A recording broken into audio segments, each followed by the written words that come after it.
ci télévision Futur Média ñi ngi leen di nuyu ñi ngi am mbégte dellu si ak yéen ci seen émission Faram Facce ni ñu koy defee àllarba bu jot ci waxtu bi ñu dikk ak yéen ci émission boo xam ne li ko tax a jóg mooy waxtaanee actualité réew mi ci wàllu politique am ku ko wax nag di nga wax wàllu koomam di nga wax wàllu tàggat yaramam di nga wax wàllu social am loolu mooy li nga xam ne moo tax a jóg émission bi di Faram Facce ak télévision Futur Média tey nag ñu di ci recevoir Guy Marius Sagna Guy moom mooy secrétaire administratif bu FRAPP moom la ñu recevoir tey mbokk yi seen émission Faram Facce ak télévision Futur Média Guy ñi ngi lay nuyu. ak ngañ maa ngi lay fay maa ngi lay nuyu di nuyu mbooleem soppe Faram Facce. jërëjëf Guy bëggoon naa aussi ñu xam seen taxawaay parce que aussi c'est important askan bi xëy na ñi ngi leen di gis mais ñu ban qualité lañ leen mën a tappal par exemple ay activistes ngeen ay lanceurs d'alerte ngeen ay politique ngeen lan moo ci am. ñun waa FRAPP ay étiquette yitteeluñu torop foog naa ne ñi ñuy xool nuñ ñu woowee xëy na baax na mais bu ñu sukkandikuwee ci statut FRAPP te mbootaay constitution am wala alxuraanam mooy statut FRAPP ci statut am dañoo ne mouvement citoyen social de masse anti-impérialiste panafricain. Donc ñun mouvement citoyen lañu. ñaareel bi moo di ne boo xoolee suñu tur FRAPP mu ngi tekki Front pour une révolution anti-impérialiste populaire et panafricaine.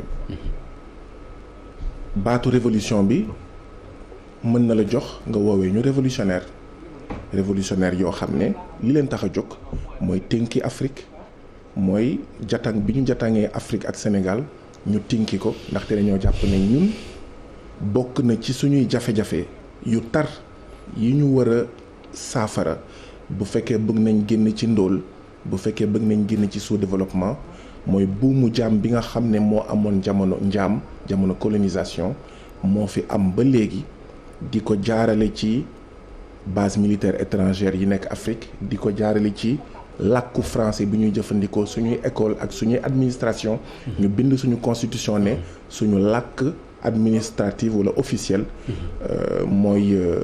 mooy nasaraan jaarale ko ci koppar franc CFA bi nga xam ne dañoo jàpp ne itam bokk na ci jumtuwaayu nooteel jaarale ko ci itam politiku FMI ak Banque mondiale yi nga xam ne ñetti weer wala juróom-benn weer yu nekk ñu ñëw dajeek suñu ay kilifa ne leen lii ngeen war a def lii ngeen war a def te loolu yëpp di jur ay musiba yu rëy a rëy donc révolutionnaire yoo xam ne anti-impérialiste mooy ñi nga xam ne tinki jatang bi waaye xeetu révolutionnaire yoo xam ne itam li leen tax a jóg mooy Afrique nekk benn fekk amuñu gouvernement fédéral Mali dina néew doole Sénégal dina néew doole Gambie Mauritanie ak ñoom seen dañ néew doole dañoo soxla gouvernement fédéral nekk benn am suñu indépendance waaye tamit nekk réew wala continent boo xam ne askan wi la ñuy jiital et non benn classe politique. ci li nga wax li ma ci mën a jàpp mooy révolutionnaire réew yi pour mën a dog buumu njaam gi dox ci diggante Afrique ak France. Afrique ak yeneen ak. d'accord France je comprends bien comprendre na France nekk ci parce que du ñoom rek. d'accord comprendre na alors li ma bëgg a xam mooy combat boobu gisuma ngeen élargir ko lu bëri ci Afrique gisuma ngeen élargir ko lu bëri lu tax loolu. alors ñaar laa ci tontu bi ci njëkk moo di ne am nañ ay mbokk yi nekk Guinée yi taxawal FRAPP Guinée amoon nañ sax ay mbokk yi nekk Niger yi taxawal FRAPP Niger. mais ana ñu ñooñu. mais ñooñu ñu ngi seen réew di def li ñuy def duñu ay sénégalais ay guinéens lañu ay nigériens lañu benn ñaareel bi mooy am FRAPP Guinée wala FRAPP Mali tekkiwul rek am kuréel bu nekk Mali bu tudd FRAPP. ni mu amee ay conscience lay nekk quoi pour yow. maanaam tey wala démb amoon na Mali manifestation bu rëy boo xam ne ñi ko organiser dañ doon wax France dégage mais ginnaaw bu IBK génnee dégagé nañ IBK fu mu nekk ni dañoo war a génnee beneen nooteel bi muy France mais ñooñu soxlawul ñuy tuddee seen bopp FRAPP pour ñun ñooñu FRAPP la ñu. ok xaw ma ndax dégg nga wax ci léegi nag solo bi nga xam ne sa laaj bi am na ko mooy suñuy baay suñuy ndey wala suñuy maam. taxawaay bi ñu amoon seen jamono taxawaay boobu moo ñu war tey xam nga mooy lan jamono yooyu da nga doon am PAI Sénégal. PAIGC. Cap Vert ak Guinée. nga am RDA mu am ay section ci réew mu nekk parce que dañoo jàppoon ne foog ñu am benn mbootaay boo xam ne day am section ci réew yëpp ngir ñu fexe ba Afrique nekk benn. dañoo jàpp ne tey loolu moo ñu war bu fekkee bëgg nañ gaaw Afrique nekk benn ba pare moom boppam. alors ci loolu est-ce que ay droit rek ngeen ci amu leen ci ay devoir aussi est-ce que amu leen ci ay devoir maanaam ci comportement ci xeex ak ci éveil davantage ci conscience est-ce que amu leen ci ay devoir aussi ni ngeen ci amee seen ay droit. Pape Ngagne jamono ji ñu toll doo mës a dox ci mbedd bi nga taseeg man te doo ma gis ak sama masque benn loolu devoir la doo ma mës a gis itam ñun waa FRAPP ñu organiser ay meeting suñu biir siège ba pare du ñu sol masque comme ni ko Abdoulaye Diouf Sarr defee doo ma mës a gis ci mbedd bi may saw ci mur yi doo ma mës a gis ci mbedd bi may tur mbalit doo ma mës a gis itam ñun waa FRAPP ñuy defaan ñi di tur mbalit ci mbedd bi fekk ne pël mbalit ma nga fa ak ñoom seen hôpital régional bi ma doon liggéey sama devoir moo ma indi ma wax Eva Marie Coll Seck ministre de la santé ne ko ñaari directeurs yi fii jiite hôpital régional bu Sédhiou ñu ngi luubal alalu hôpital bi fekk ne Sédhiou mooy ñaareel wala ñetteel wala ñeenteel région bu gën a ndóol ci Sénégal. donc suñuy devoir ñu ngi koy def ba mot sëkk ba mu ñuy indil sax ay jafe-jafe donc suñuy devoir dañ koy def ba mot sëkk doo ñu gis par exemple ñu brûler feu rouge doo ma gis man may jéggi tali bi te du ma jaar ci passage clouté et cetera et cetera doo ma gis ma ñëw fekk rang d'accord ñëw jalgati ko. ok mais dinaa lay gis parfois ñu ne la telle manifestation autorisé wuñu ko nga xeex pour def sa marche wala nga def sa meeting dinaa lay gis aussi parfois wax naa la ko fii ngay jàppante ak ay hommes de loi est-ce que loolu itam ci sa ay devoir la bokk. xam nga suñu constitution Sénégal bokk na ci li ñu dugal ci biiram lu ñuy naan la résistance à l'oppression maanaam boo jàppee ne ñu ngi lay noot wala ñu ngi lay teg loo xam ne ki la koy teg moom tegu ko boppam jaadu na yoon la suñu constitution yoonal na nit ku lay teg loo xam ne tegu ko boppam nga fipp maanaam ci misaal tey président Macky Sall mu ngi wër ci réew mi di def ay rassemblement di tere liggéeykat yoo xam ne amal nañ leen ay payoor wala dàq nañ leen ci anam bu ñaaw di tere ñi nga xam ne dañoo seen suuf vraiment mu ngi leen di tere maa ngi ñëw mu ngi leen di tere ñu def ay rassemblement président Macky Sall buy defee ay rassemblement ba pare ne jaarale ko ci Aly Ngouille Ndiaye les rassemblements sont interdits askanu Sénégal bu boobaa man y compris FRAPP y compris am na sañ-sañ suñu constitution yoonal ne déedéet yow président Macky Sall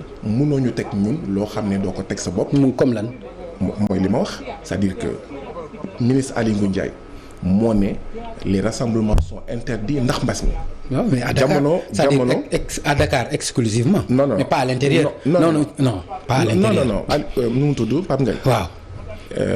déglu naa bu baax a baax. ministre Aly Ngouille Ndiaye non xaaral rek soo ko déggoon doo wax li nga wax. non déglu ma. Aly nu mu tudd Pape Ngagne ministre Aly Ngouille Ndiaye lu mu wax mooy surtout à Dakar tekkiwul rek à Dakar dafa ne les rassemblements sont interdits particulièrement à Dakar mais xam nga lan moo koy firndeel démb suñuy mbokk ñu ngi nekk ci benn commune bu ñuy woowee Chérif Lo ci département Tivaouane la bokk mu am fa coowal suuf monsieur le maire di def lu ko neex ci Chérif Lo mais ñu ngi nekkoon ñeent wala juróom gendarme yi ñëw ne leen les rassemblements sont interdits loolu Chérif Lo la biir Tivaouane. d'accord donc xam nga loolu mu teggi li nga wax di dëggal li ma wax man donc munoo Diouf Sarr ministre de la santé Diouf Sarr meetingam boobu mu doon def ci biir salle mu fees dell ñi ci ëpp soluñu masque. fan la woon non dama ne fan la woon. non dama ni. fii Dakar la du dëgg. donc bul ma ne. mais bul ma ne. Aly non man xam nga arrêté ministériel laa la wax liñ ci wax. waaw waxuma waxu Aly Ngouille ministériel laa la wax. non da nga juum ma la bëgg non attends non da nga juum. non jàmbaar. arrêté bi dafa ne. waaw particulièrement à Dakar. waxul rek ne les rassemblements sont interdits à Dakar liiraatal bu baax a baax dafa ne particulièrement à Dakar. alors yow nga dégg nga gis comportement président de la République ak ministre de la santé nga ni léegi na ñëpp bàyyi seen masque nga woo askan wi ci ñu fipp loolu yaakaar nga sa cër la aussi. est-ce que yow Pape Ngagne yaakaar nga ne sa cër la ngay dénaturer samay propos wala nga may sosal parce que fan nga dégg ma ne sénégalais yi bu leen solati masque. mais lan nga leen wax. foofu ngay commencer donc du sa cër de. lan nga leen wax. li ma wax askanu Sénégal mooy yéen waa ñaagis ñi nga xam ne défendre seen suuf moo tax ñeenti nit ci yéen nekk ñetti weer ci biir kaso yéen waa Kër Moussa. yéen waa Kër Samba li tontu bi dafay gudd. non je vous en prie. ñi nga xam ne non ce propos yi nga ma. non maa ngi ñëw mais je vous en prie jàmbaar loolu dinañ ci wax après. xam nga lu ma bëgg. da ngeen am jafe-jafe suuf ngeen bëgg a manifester ñu tere leen ko président Macky Sall ak ñi mu àndal yoonal nañ rassemblement ndaxte ñoom ñu ngi def ay rassemblement. léegi nag képp ki nga xam ne victime président Macky Sall nga jamono ji ñu ngi leen di invité ngeen mobiliser wu def ay manifestation loolu de laa wax. def ay manifestation waaw. c'est-à-dire loolu mooy lan nga bëgg wax ci def ay manifestation mooy fippu quoi. maanaam tey jii nii ku bëgg a marche. nga marche. sans autorisation.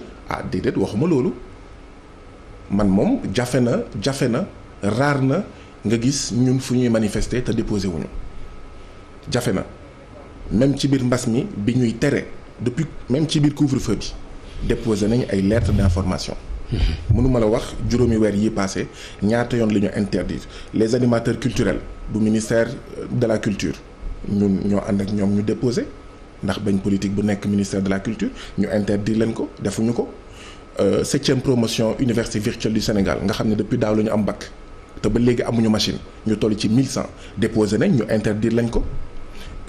Les bacheliers non orientés 1300 bacheliers daaw la ñu am bac seen rakk yi am nañ bac ren ba léegi orienté guñ leen déposé nañ ay yoon ki yoon. léegi bu mujj bi à l'université Cheikh Anta Diop bi ngeen mujj def foofu te ñu jàpp ci Touré. waaw loo ci wax. boobu dafa amoon autorisation. mais est-ce que da ngaa dégg ne manifestation dafa amoon. non lan moo fa amoon bañ jàpp ko. dafa génn buntu université GMI jàpp ko dóor ko toroxal ko gaañ ko. téye ko Pama. non gii dama bëgg a xam lan moo ci am c'est-à-dire amul manifestation amul sitting nga ni ma dafa génn université ñu jàpp ko gaañ ko. man mi personnellement dem naa ko seeti commissariat bu Point E toog naa ak commissaire d'ailleurs may rafetlu taxawaayam bu baax a baax recevoir na ma wax ay kàddu yu rafet daf ma ne li tax ñoom ñu jàpp biir commissariat. suñu mbokk suñu xarit Pape Abdoulaye Touré di ko massawu coono di ñaawlu luñ ko teg mooy outrage ak rébellion waxuñu manifestation non interdite waxuñu manifestation non autorisée dañoo ne outrage ak rébellion donc manifestation amu fa donc loolu moo amoon foofu noonu. mais léegi fu manifestation amul outrage naka la fu mën a amee. mais loolu moo war a jaaxal ñëpp Pape Ngagne réew mi dafa. mais amul woon manifestation boo xam ne dañ ko doon def pour les bacheliers non orientés. Pape Ngagne mënoo nekk plus royaliste que le commissariat de police du Point E man dama toog commissaire bi toog mu ne ma li tax ñu jàpp Pape Abdoulaye Touré mooy outrage à agent ak rébellion waxuma participation à une manifestation interdite wala non autorisée. d'accord mais xam nga ni yooyu yëpp ay délit la. waaw suñu constitution wala suñu àtte yi am ci réew mi day tere effectivement outrage ak rébellion. ak rébellion waaw. xam nga d'habitude loolu gis nañ ko ci seen ay comportement yéen waa FRAPP notamment yow. gis nañu ko et puis loolu du looy nëbb. yow da nga jàpp ni rek ñoom bu ñu jalgatee yow aussi da nga war a jalgati. mais Pape Ngagne dama bëgg a xam lan mooy sa objectif. yow sa premier objectif moo nekkoon manifestation alors que arrêté ministériel dafa tere d'accord rassemblement bon yaa ngi jéem a ut fan la ñu manifester nga ne ma démb am na li ngeen doon def daanaka sax du ñun ñoo ko doon def étudiants yi. mais moom membre la ci FRAPP quand même. xaaral laa ñëw non du membre ci FRAPP mu ngi bokk ci benn mbootaay bu ñuy wax Sénégal notre priorité nekk co-coordonnateur non lank jamono ji. démb mu ngi àndoon ak ay étudiants ak ay élèves yoo xam ne ñu ngi bokk ci front des étudiants. donc du woon FRAPP du woon sax non lank d'accord donc ñoom ñoo doon doxantu. ci biir doxantu bi. mais doxantu mooy lan Guy Marius Sagna. Sénégalais yi ngay waxal aussi. xam nga Pape Ngagne. jëwriñ sénégalais li ñuy wax. ñoo doon doxantu. waaye xam nga yow. waaw munoo gën a mun policiers yi seen liggéey. nee naa la commissaire man moo ma wax ñaar. même yow commissaire moo la wax. mais yow yaa ma wax yow yaa ma wax ñoo doon doxantu. doxantu mooy lan. mais man noonu laa ko mën jàppee parce que li ma xam ak li ma dégg mooy Pape Abdoulaye Touré dafa ànd ak ñetti nit. ñuy jéggi tali bi d'accord nekk en face de passage clouté bi ay policiers yi ñëw ne leen na ngeen tasaaroo ñett yi dem d'accord Pape Abdoulaye Touré di bëgg a dem.